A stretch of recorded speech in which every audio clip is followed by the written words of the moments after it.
Let's mic आज का अखबार। नमस्कार, लेट्स माइक में आपका स्वागत है। आज का अखबार के साथ मैं राखी जैन। यहाँ हम देश दुनिया के सबसे बड़े और विश्वसनीय अखबारों से चुनते हैं वो रिपोर्ट्स जो सिर्फ खबर नहीं, आपकी समझ और सोच को गहराई देती हैं। द न्यूयॉर्क टाइम्स में प्रकाशित लेख में एक बेहद अहम और डराने वाला सवाल उठाया गया है। जब एआई यानी आर्टिफिशियल इंटेलिजेंस हमारी जिंदगी के हर फैसले में शामिल हो रही है, तो क्या अब इंसान तय करेगा कि मशीन क्या करे या मशीनें तय करेंगी कि इंसान कौन है? लेख बताता है, आज नौकरी पाने से लेकर बैंक से लोन लेने तक, यहाँ तक कि सोशल मीडिया पर क्या खबरें दिखेंगी, सब कुछ एआई एल्गोरिदम के फैसलों पर टिका है। ये तय करता है कि आप सही उम्मीदवार हैं या जोखिम भरे व्यक्ति। और सबसे खतरनाक बात यह है, इसके फैसलों की ना तो पारदर्शिता है और ना कोई जवाबदेही। लेख कहता है, भले ही कोई व्यक्ति अपनी डिजिटल प्राइवेसी का ध्यान रखे, निजी बातें शेयर ना करे, ऐप्स को ट्रैकिंग से रोके, फिर भी एआई उसे पढ़ लेता है। यह आपके बारे में नहीं, बल्कि आप जैसे लोगों के डेटा से आपको परिभाषित करता है। यानी आपकी पहचान अब आपके व्यवहार से नहीं, बल्कि एल्गोरिदम के सीखे पैटर्न से तय होती है। यही वजह है कि जब प्राइवेसी अब व्यक्तिगत मामला नहीं रही, बल्कि सामूहिक जिम्मेदारी बन गई है। क्योंकि अगर एक समाज का डेटा गलत इस्तेमाल हुआ, तो उसके नतीजे सबको भुगतने होंगे। लेख में बताया गया है कि भले ही डिफरेंशियल प्राइवेसी जैसी तकनीकें आई, जो किसी व्यक्ति की पहचान छिपाते हुए डेटा इकट्ठा करती हैं, लेकिन कंपनियां अब इससे भी आगे निकल चुकी हैं। उदाहरण के तौर पर अमेरिकी कंपनी प्लानेटीर ने एक सिस्टम बनाया है जो अलग अलग सरकारी डाटाबेस जोड़कर आप्रवासियों को ट्रैक करता है। इसी तरह इजराइल की सेना ने भी गाजा में टारगेट तय करने के लिए ऐसे ही एआई सिस्टम का इस्तेमाल किया। यानी मशीनें अब सिर्फ डेटा नहीं, जिंदगियों पर फैसले लेने लगी हैं, वो भी बिना ये बताए कि उनके मानदंड कौन तय कर रहा है। लेख का निष्कर्ष साफ है, एआई का भविष्य तकनीक से नहीं, नियंत्रण से तय होगा। सवाल ये नहीं कि एल्गोरिदम कितने समझदार हैं, बल्कि ये है कि उन्हें कौन और किस मकसद से इस्तेमाल कर रहा है। अगर हमें ऐसा एआई चाहिए जो जनता की भलाई के लिए काम करे, तो जरूरी है कि जनता भी ये तय करे मशीनें किन मूल्यों पर चलें। इसके लिए पारदर्शिता, भागीदारी और जवाबदेही, ये 3 शब्द अब सिर्फ नीतिगत नहीं, बल्कि लोकतंत्र के नए स्तंभ बनने वाले हैं। द गार्जियन में प्रकाशित लेख में लेखक ने नीदरलैंड्स की हाल की राजनीति के जरिए ये दिखाने की कोशिश की है कि अगर राजनीति में नकारात्मकता और डर के बजाय उम्मीद और आत्मविश्वास को जगह दी जाए, तो नतीजे बिल्कुल अलग हो सकते हैं। लेखक बताते हैं कैसे वहां की मध्य मार्गी पार्टी D66 ने उम्मीद और प्रगतिशील देशभक्ति का संदेश देकर चुनाव में बड़ी जीत हासिल की, जबकि दक्षिणपंथी पार्टियों की डर फैलाने वाली राजनीति पीछे रह गई। लेख बताता है, D66 के नेता रॉब जेटन ने डच राजनीति की भाषा ही बदल दी। जहां पहले वामपंथी पार्टियां सिर्फ ये नहीं हो सकता, वो नहीं हो सकता की नकारात्मक बात करती थीं, वहीं जेटन ने कहा, हम कर सकते हैं। उनका नारा था, हाँ ये मुमकिन है। यानी बदलाव से डरने के बजाय सकारात्मक सोच के साथ आगे बढ़ो। उन्होंने जलवायु संकट या प्रवास जैसे मुद्दों पर डर नहीं बेचा, बल्कि भरोसा दिया कि नीदरलैंड एक बेहतर आत्मविश्वासी देश बन सकता है।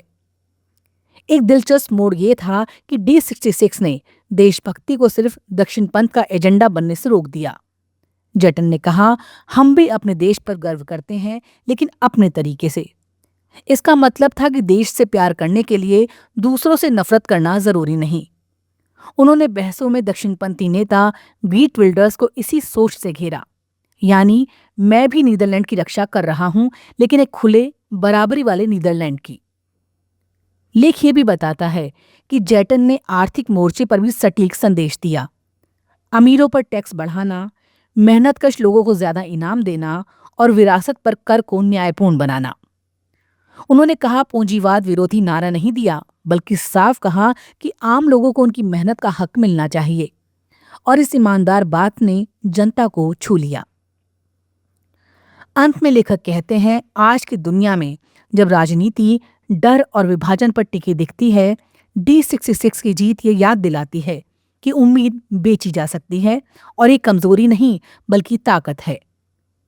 जेटन ने दिखा दिया कि आशा सिर्फ भाषण का शब्द नहीं बल्कि एक राजनीतिक रणनीति भी हो सकती है, बशर्ते उसे सच्चाई और आत्मविश्वास के साथ पेश किया जाए।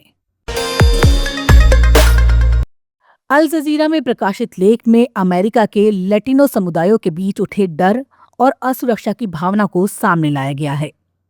लेख बताता है, डिया दे लॉस मुएर्तोस यानी मृतकों का दिवस, जो मेक्सिको और लैटिन अमेरिका की एक पारंपरिक और भावनात्मक सांस्कृतिक उत्सव है, अब अमेरिका में डर और अनिश्चितता के साए में मनाया जा रहा है। कैलिफोर्निया से लेकर अलाबामा तक कई जगहों पर इस साल के जश्न रद्द कर दिए गए, क्योंकि समुदायों को आशंका है कि इन आयोजनों के दौरान इमिग्रेशन एंड कस्टम एनफोर्समेंट एजेंसियां छापेमारी कर सकती हैं। लेख बताता है, डोनाल्ड ट्रंप के दूसरे कार्यकाल में इमिग्रेशन नीतियां और भी सख्त हो गई हैं। पिछले एक साल में ICE डिटेंशन में बंद लोगों की संख्या करीब 60% बढ़ी है और अब तक 5 लाख से ज्यादा प्रवासियों को देश से निकाला जा चुका है। ट्रंप प्रशासन इसे रिकॉर्ड तोड़ उपलब्धि कह रहा है, लेकिन इसके असर से प्रवासी परिवारों में डर गहराता जा रहा है। कैलिफोर्निया जैसे राज्यों में जहां ट्रंप ने कानून व्यवस्था बहाल करने के नाम पर सेना भेजने की धमकी दी है, समुदाय खुद को पहले से ज्यादा असुरक्षित महसूस कर रहे हैं। लेख में कई स्थानीय आयोजकों की आवाजें शामिल हैं, जैसे एड्रियाना बेटी, जो बताती हैं कि सैन फ्रांसिस्को बे एरिया में स्कूलों तक में माता पिता बच्चों को भेजने से डरते हैं। कुछ तो रोज अपने पासपोर्ट लेकर चलते हैं ताकि अगर ICE एजेंट रोक लें तो तुरंत पहचान साबित कर सकें। वहीं डालिया गार्सिया सांता बाराबरा के म्यूजियम ऑफ कंटेम्पररी आर्ट की निदेशक कहती हैं, इस माहौल में दिखाई देना ही जोखिम बन गया है। उनका कहना है, BIPOC समुदाय से समाज हमेशा उम्मीद करता है कि वो खुश दिखें, अपनी संस्कृति को नाच गाने के रूप में पेश करें, चाहे हालात कितने भी भयावह क्यों ना हो। फिर भी ग्रासिया और दूसरे आयोजक ये मानते हैं, ये त्योहार सिर्फ जश्न नहीं बल्कि प्रतिरोध का प्रतीक भी है, अपने अस्तित्व और संस्कृति को जीवित रखने की कोशिश। सैन फ्रांसिस्को के लुई कहते हैं, अगर कुछ लोग डर से घर में रहें तब भी जुलूस निकल ही जाएगा, क्योंकि ये हमारे लोगों की आत्मा में है। लेख असल में ये दिखाता है कि अमेरिका में प्रवासी समुदाय आज ऐसे मोड़ पर हैं जहां संस्कृति मनाना भी साहस का काम बन गया है। डिया दे लास मुएर्तोस अब सिर्फ अपने पुरखों को याद करने का नहीं बल्कि अपनी पहचान बचाए रखने का पर्व बन गया है, उस देश में जहां दिखाई देना खुद एक खतरा बन गया है। आज का अखबार में फिलहाल इतना ही। देखते रहिए, सुनते रहिए लेट्स माइक। नमस्कार। आप सुन रहे थे let's mic more than radio. Follow कीजिए हमें हमारे सोशल मीडिया प्लेटफॉर्म्स पर। It's time for news. It's time for more than radio. Presenting the first radio news app, Let's Mic. Let's Mic, a news-based app on your phone where you get to watch and listen news, talk shows, interviews, radio show podcasts. On Let's Mic, you get all relevant information of TV, print, radio, podcast, and digital. Let's Mic talks about every segment of life.